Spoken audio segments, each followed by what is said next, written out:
Hello, good morning, good afternoon, good evening, wherever and whenever you might be listening to this podcast from.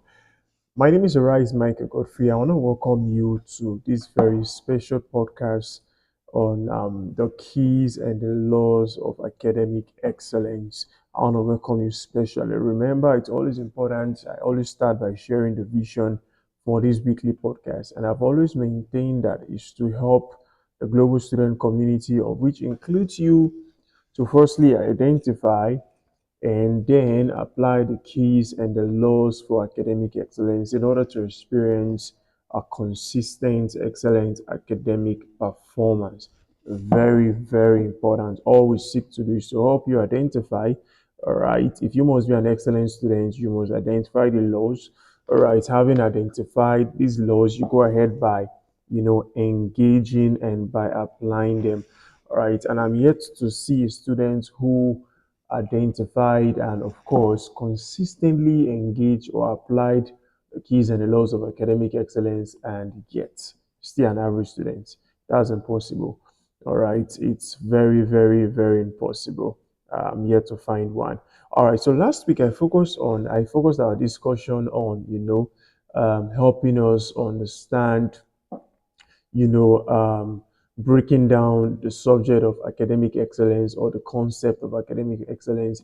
And I did maintain that one of the reasons why students often struggle, with academic excellence is just due to their definition, right? Most students have settled for a definition that is not comprehensive enough, right? And due to that very factor, they are limited in their pursuit of academic excellence. All right. And I concluded that very section by helping us understand that when it comes to academic excellence, it is not a function of one key. However, a combination of both of all of the keys and all of the laws of academic excellence. So you cannot practice one key at the neglect of the other or at the expense of the other. They go best hand in hand. They complement each other, right? They don't compete against each other. However, they complement each other. So it's always a combination of all the keys and, of course, all the laws of academic excellence that will produce a consistent academic excellence performance. All right. So now into this section, I want to help us answer a very, very simple question I believe you might be asking already. All right. I want to help us answer this very simple question. What makes the law of process an important law of academic excellence? Why do we necessarily have to start up our discussion on the laws of academic excellence with the law of process? Why don't you start up this very law of academic excellence with other kind of laws? I mean, we have 9+1 laws of academic excellence. All right, the law of the process being the first. Why don't we have to skip the law of the process and probably go to the next law, the second law, which is the law of the positive grant? And if you recall, at the introduction of this very section in regards to law of process, I helped you understand something that when it comes to the laws of academic excellence, they are divided into three groups. All right, we have the foundational law of academic excellence. All right, we have the distinctive law of academic excellence and we have the sustaining laws of academic excellence. All right, each one of these laws are distinctive in how they function and how they produce your desired result. And I also mentioned in each of these three categories of law, we have sub laws under them. So the law of process falls under one of the sub laws, all right, under the foundational law of academic excellence. So today I want to help you understand why the law of process is a must learn, all right, for every student of the higher institution, all right. And to help you understand this, only three things we do, and understanding them will enable you see the need for applying the laws of process in your academic journey or in your academic pursuit. All right. So now, firstly, number one, or if you like, A, the first importance of the law of process, or why we must, imbibe in the law of process, or why we will have to practice, consistently the law of process, or why we have to start up the law of process among other laws, is because the process delivers your performance you desire. The process delivers the performance you desire. The process delivers the performance you desire. I'm going to say that one more time. The process delivers the performance you desire. And I would just love to begin this very point by asking you a few questions. In the last section, I mentioned to you that academic excellence, it's not only the grades you find on paper or you see on paper. All right. Now, I want to ask you a very simple question. Don't you know what to do to secure an excellent grade in all of your courses? I know you do. But in case you don't, let me help you out. All right. I'm here to help you. But of course, you must keep this to yourself. You must keep this secret to yourself. I don't need you to share to anybody. Just keep this is between you and I. All right. I need you to just keep this entirely to yourself. All right. I was thinking, why not find a way of cheating in the examination hall? Hmm? But you need to be very smart. If you want to cheat in examination, you need to be very smart, or else you'll be caught. Okay, or maybe you should try persuading the course lecturer to either review the exam question to you, or maybe to add some marks to your original score. Okay, maybe the lecturer is too principled. So what if the course lecturer is too principled? Okay, let him be. Let him be. It's not the only option here, right?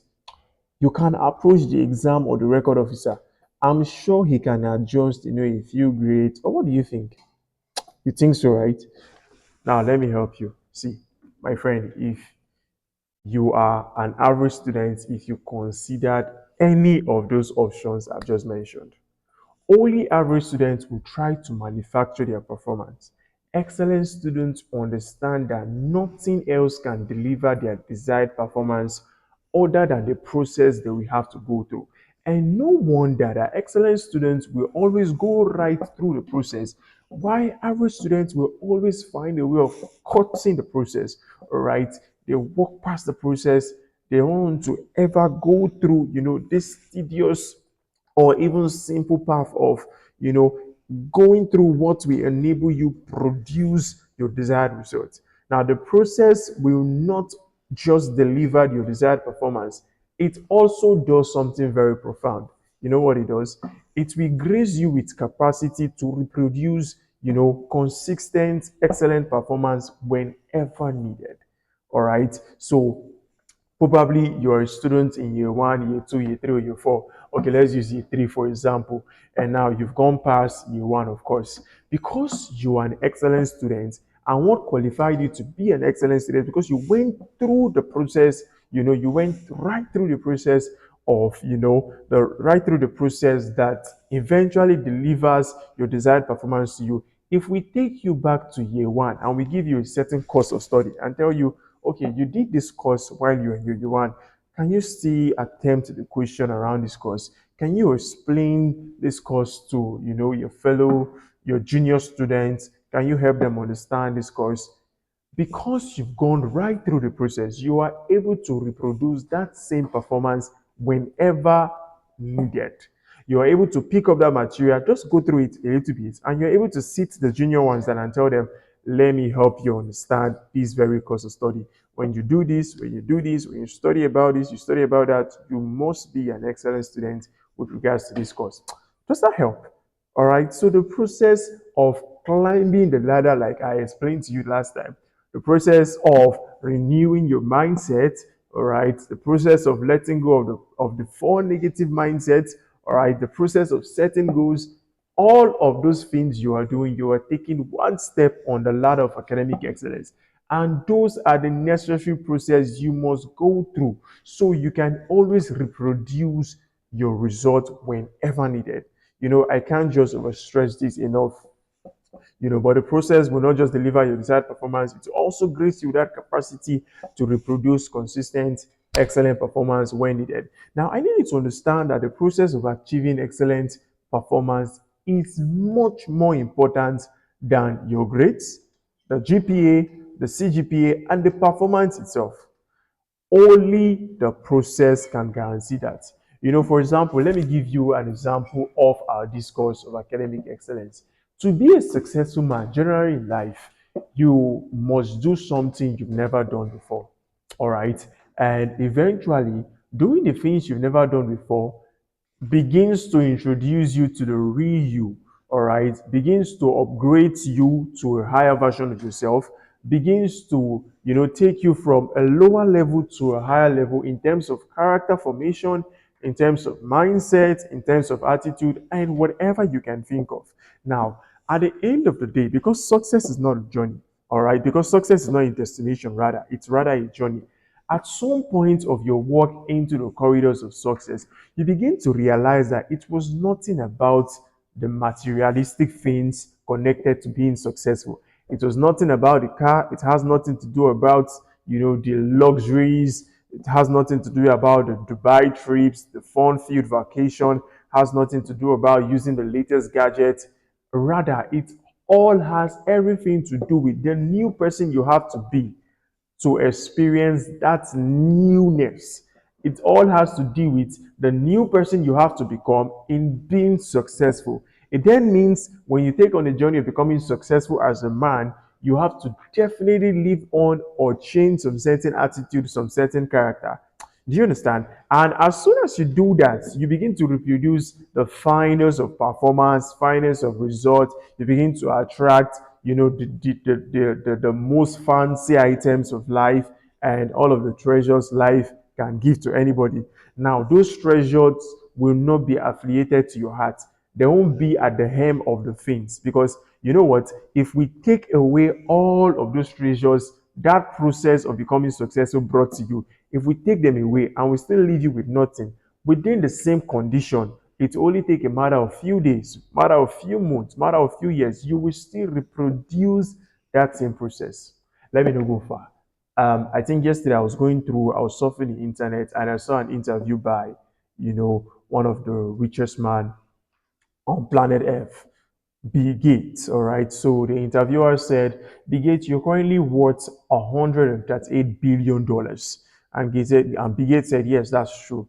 And Bill Gates said, and they asked Bill Gates, said, if we take 99% of your wealth, you'll still be a billionaire. And we were surprised. How? And he said, that's true.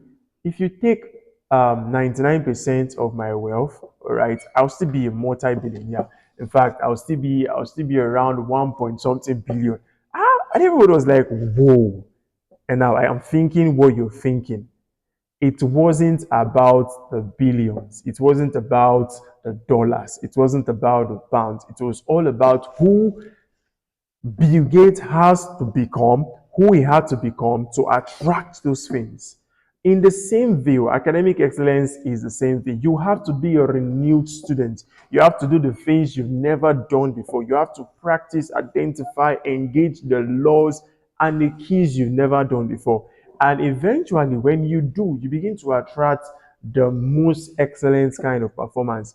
And if for any reason, whatever happens, and you are called upon to, either defend or you're called upon to either reproduce the same results, you don't have a problem doing that.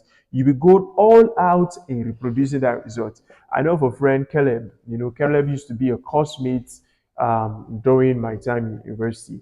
And eventually he changed his course of study from history education to law. The last time I saw him and we were talking, I wasn't really surprised to know that Caleb is going to be one of, the frontiers of that very department. Why? This is a guy who has identified the keys and the laws of academic excellence. So switch his faculty from faculty of education to faculty of law. He will produce the same results. He will produce the same excellent results. Take him from faculty of law to faculty of agriculture with the understanding of the keys and the laws of academic excellence he has imbibed over time. He can reproduce that same result. Take him to faculty of environmental. It will only take him a little time to adapt. And once he adapts, he's able to once more, produce excellent performance, excellent grades, as at when needed. So that's the beauty of the process. It delivers unto you your desired performance. All right. So if you have a desired performance in mind, just like how I walked you through setting goals, you have a desired class of honor, you have a desired grade, a desired grade or a desired score per CGPA or a desired CGPA per section or a desired GPA per semester. All you need to do is just go right through the process. All right. And if you are able to go right through the process, you would definitely be able to attract and achieve your desired grade. All right. So that's number one. What is the second importance of the law of process? What is the second importance? It is this: the process validates your academic performance. All right, the process validates your academic performance. When you think about it, most reputable organization during the hiring or recruitment process would always continue to conduct entry tests, attitudinal tests, and other forms of assessment before hiring a graduate. And for a while, I have tried to figure out, why is this necessary? I mean, this fellow is a first class graduate. This fellow that is seeking to be employed, is certified, all right, with, probably an excellent class of degree, maybe 2-1. I mean, you can see the person's certificate right before you in terms of documentation. All right, you can see the certificate. You can see that, are you a first class student? Oh, wow. Okay, so if that student is recognized as a first class student, why don't the organization say, hey, come, come, come, you're the one we're looking for. Come, come, come, come, come. No need for interview. You know what we're looking for. Most organizations will never do that. And you know why they won't do that? They understand that Nigerians' educational system, now, no disrespect to the Nigerian students who might be listening to this podcast, all right? And of course, you who might be listening to this podcast out of Nigeria, all right? This shouldn't give you a bragging right over Nigeria, right? But however, I must tell you that the educational system of Nigeria, right? Currently, the educational system of Nigeria is a little bit in shambles. All right. So every organization operating within Nigeria already knows that any student can graduate with ever result. All right. So in a bid or in an attempt to validate that academic performance, or in a bid to validate that certificate you now carry, they subject you to several recruitment process, several assessment process, several tests, and the rest of that. For example, I think I'm a perfect example for this. Just Tuesday, all right, okay, I was in Abuja on Wednesday, all right, for one of those assessments with an organization, in Abuja. And what we were subjected to, over 35%, 35 candidate of ours who showed up in this very reputable organization, we were subjected to a CBT test. Nobody asked you, hey, what is your name? Oh, what's your, before we got into the stage of asking for documents and, you graduated first class. Oh, nice, beautiful. That's a beautiful one. Nobody cared. We were all subjected to an hour of 80 questions. 80 questions, from numerical reasoning to, is it numerical reasoning now? Numerical calculations, verbal reasoning, and a whole lot more. In fact, during my time on the CBT, I was like, wow, this is something new. In fact, some of the questions were questions I've never seen before. But now I want to help you understand something. Because I've never seen that question before doesn't really necessarily mean I couldn't attempt the question. Of course I can. Why? Now, of course, I'm a graduate, I'm certified, I'm enlightened, all right? But more than that, I was able to go right through the process that would validate my academic performance. So while you can see on my paper that this guy is a second class upper, I am now right before the CBT exams. And even if that exam question is the first time I'm seeing it, I now have an opportunity to validate my academic performance, which remains on paper. So while I interacted with the question, I had to take my time for some of them to go right through the questions one after another, trying to understand, the complexity around the question. And, I was able to attempt the question. And I'm sure for the rest of the graduates who showed up, all right, who showed up in that very CBT training, or sorry, CBT exam, had to go through that same process. So Lucky you if you were able to go right through the process during your university period, all right, chasing the grades, chasing the CGPA, chasing the GP, and the rest of that. Lucky you, those questions will be nothing new. Might be difficult, all right, but will be nothing new because you are able to use the ability of that process, the capacity that have been built inherently in you to sit down and examine each of those questions. All right. This is why you can't afford to walk past the process because nothing else will validate your academic performance than going right through the process. No one else will best validate your academic performance than giving the process a daily handshake. Adhering to the keys for academic excellence is a fundamental process. When you adhere to the 7 keys of academic excellence, what you're doing is you are imbibing a culture that helps you build the right mindset, like I will always mention. All right. But more than that, you are developing the fundamentals of the process you must go through. I repeat, anyone can pass a course with an excellent grade. In fact, I'm not amazed. I'm not so much. I'm in that area right now where if I see a student tell me, "Oh, I got 90 over 100," I'm happy. I'm like, "Wow." But listen, I'm not so amazed because I know anybody can reproduce that result. In fact, when I begin to start up the discussion about academic excellence with the students, I am not so quick to say, "Hey, tell me about your GPA. What's your GPA like, or what's your CGPA like?" And most times when I initiate the discussion, most students are very quick to tell me, "Oh, I'm a 5 pointer. Oh, I'm a 4 pointer. Oh, I'm a 3 pointer." I'm not so much concerned about all of that because all of that can be improved, can be developed if you go right through the process. All right. So I want to ask you a question like, okay, so are you an excellent student? What makes you an excellent student? And most of them begin to tell me, "Oh, I'm called doctor, I'm called so." Very funny answers. But eventually, those are not why you are an excellent student. What makes you an excellent student is your ability to, once more, I will continue to drum this, identify the keys and the laws of academic excellence and begin to apply them. Those are what will transform your grades. If your grades are currently at 2.0, all right, or your CGPA is currently at 2.0, or your GPA is currently at 3.0, if you go right through the process, or you go right through the process of applying the keys and the laws of academic excellence, I'm sure at the end of the day, your grades would definitely change significantly. All right. I mean, I would always use myself as a testimony, right? How I started with 1.78 GPA with 4 carryovers, right? I had to go right through the process of understanding the keys and the laws of academic excellence. And as I did, my academic performance changed. And more than my academic performance changing, I also changed. My character changed, my attitude changed, my viewport, the way I saw things, my perspective, all changed.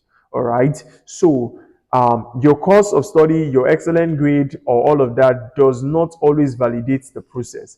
What will validate the process is you identifying those keys, identifying those laws, and when you do, you are able to reproduce those results anytime you are called upon. So you can you validate your excellent performance? If you can't, make a decision today to submerge yourself to the process that can help you validate your performance. All right. You just put a stamp right on your performance to say, "Yes, this is my results. It's mine. I can produce it, I can defend it, and I can brag about it any day, anytime." All right. And lastly,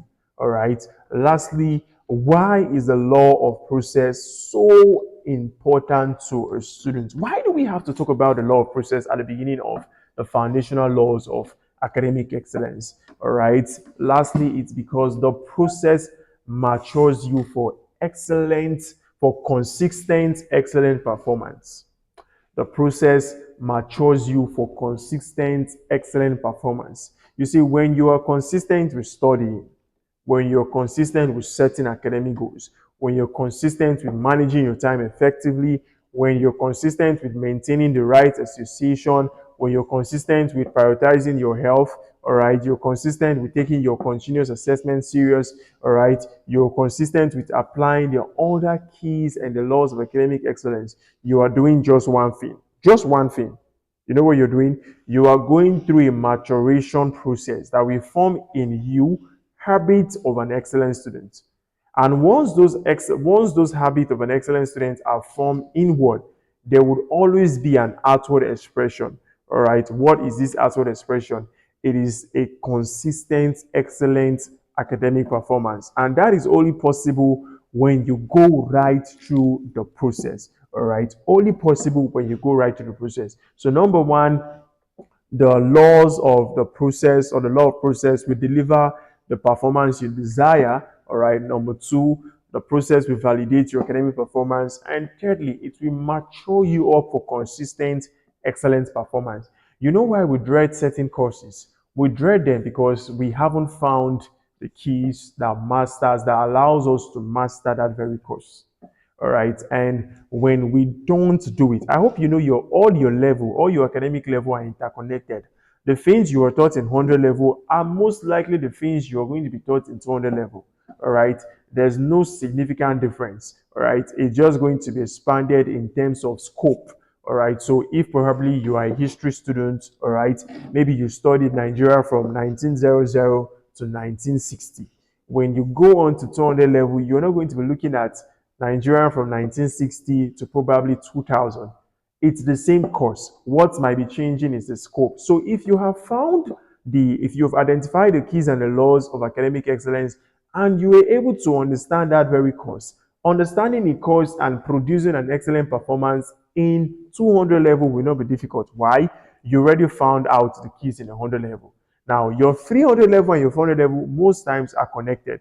That is why if you're an educational student or probably any student within any faculty or discipline, you from your 300 level, you are being introduced to elements of research methodology because in the minds of the lecturer, in the minds of your lecturer, in the minds of your coordinator, the minds of your HOD, your head of department, or your dean, at your 400 level, which might be your final year for most students, all right, you are expected to take on your research work. Now, how do you take on your research work without a foundation of going about writing your research from your 300 level? You need to be introduced to research methodology. You need to be introduced to, okay, this is the process of writing the research. This is the process of identifying the right topic to research on. All right, this is the process of identifying the sample you should use and all of those things that might be connected to it. Now, once you understand that from your 300 level, right in your 400 level, it won't be difficult because why? You've been matured for that for that very task. So the process will always mature you for consistent, excellent performance. And these are the three most important reasons why we must take the law of process very, very, very important. Next week, I'm going to be sharing on activating the laws of process. Now that we've gone through the introductory section of the law of process, all right, we now understand what academic excellence is. Okay, and we now know the importance of the laws of the process. We now need to know how to activate the law of the process. And until you are able to understand how to activate the law of process in your academics, you might not likely see, the desired performance you really need or you might really be wanting. And there's this myth that we usually say, if you are a 2 pointer at 200 level, there are no chances for you to be a 3 pointer in 300 level, 400. All of that are myth. If you can activate the law of the process, I can assure you your academic performance, your grades, all right, because it all starts with your CGPA, your scores at your CGPA, all right, next your grades per courses, then your GPA, then your CGPA, all right, and all of that. If you are able to activate the law of process, it will have a significant effect on your grades, on your score per CA, your grade per courses, your GPA by semester, and your CGPA per section. All of this is entirely possible. All right, so possible. All right, so until next time, my name is Rise Mike Godfrey, and I am your friend. Could you have questions about today's section? I will need you to drop your question at the comment section, or you can forward them to my personal phone number 07032 300 590 07032 300 590. All right, it's a Nigerian dialing code +234 +234, or you can write to me on Gmail, all right, at arisegodfrey@gmail.com. Godfrey is spelled Godfrey, Arise Godfrey, no space, arisegodfrey@gmail.com. So catch a repeat or the next episode of the Law of the Process next week, Thursday. And until then, stay out of trouble and be a great student. Thank you.